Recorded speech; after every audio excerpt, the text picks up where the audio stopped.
Fungus balls in the lungs. A fungus ball is a clump made of three things tangled together. Fungal threads, hyphae, mucus, and old blood or inflammatory debris, all matted into a rounded mass. It forms inside a hole that was already there in the lung, called a cavity.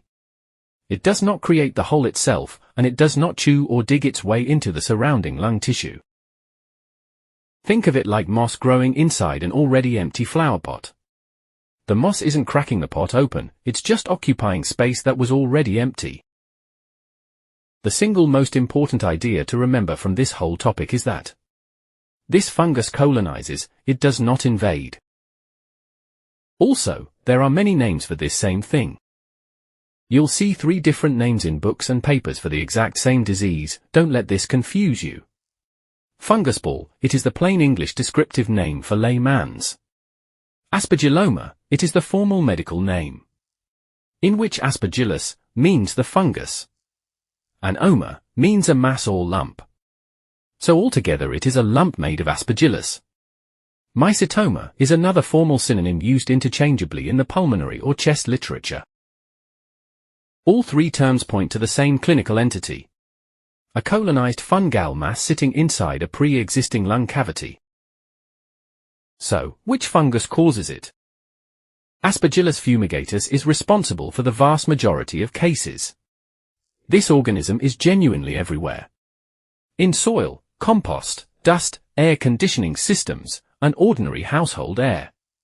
Every person in this room has almost certainly inhaled its spores today without any harm, because our immune system clears it effortlessly in a normal healthy lung.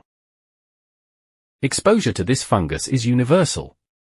Almost everyone breathes it in regularly. Disease only happens in the small subset of people who already have an empty lung cavity for it to settle into.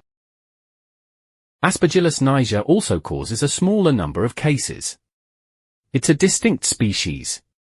And interestingly, it can sometimes produce black, needle-like crystals called oxalate crystals inside the affected lung tissue.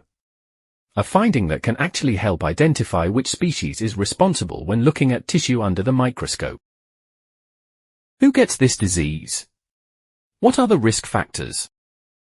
Remember, the fungus needs an empty hole in the lung to grow in. It cannot start a new infection in normal healthy lung tissue on its own. So the real question isn't who is exposed to Aspergillus, as everyone is. It's who already has a lung cavity. The main hole makers are tuberculosis. It is by far the most common cause we see, especially in our part of the world. Old TB that has been treated and cured can still leave behind a permanently empty cavity years later. Bronchiectasis. These are chronically damaged, widened airways that can form cavity-like pockets. Sarcoidosis. It forms a cavity in its later, scarring, fibrocystic stage. Emphysema. These large air-filled sacs called bullae can act as a cavity. Cavitating lung cancer. It is a tumor that has broken down and hollowed out in its center. There is also a simple way to remember the relationship. TB, or another disease, digs the hole. Sometimes many years before the fungus ever shows up. The fungus is simply the second event, moving into a space that was vacated long ago. What does it look like? Its pathology.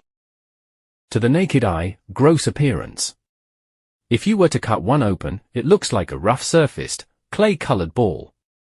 That is fairly solid, not liquid or pus-like. There is also a mnemonic to differentiate it from another fungus. Aspergillus.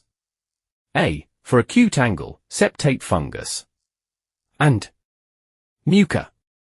M, for wide angle, a massive fungus with no septa.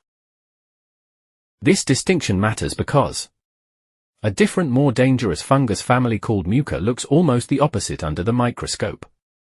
As thick, ribbon-like threads, with no internal walls, no septa, branching at wide angles closer to 90 degrees. Telling these two apart correctly on a biopsy has real, life or death treatment implications. Since Mucor infections are treated completely differently and are far more aggressive.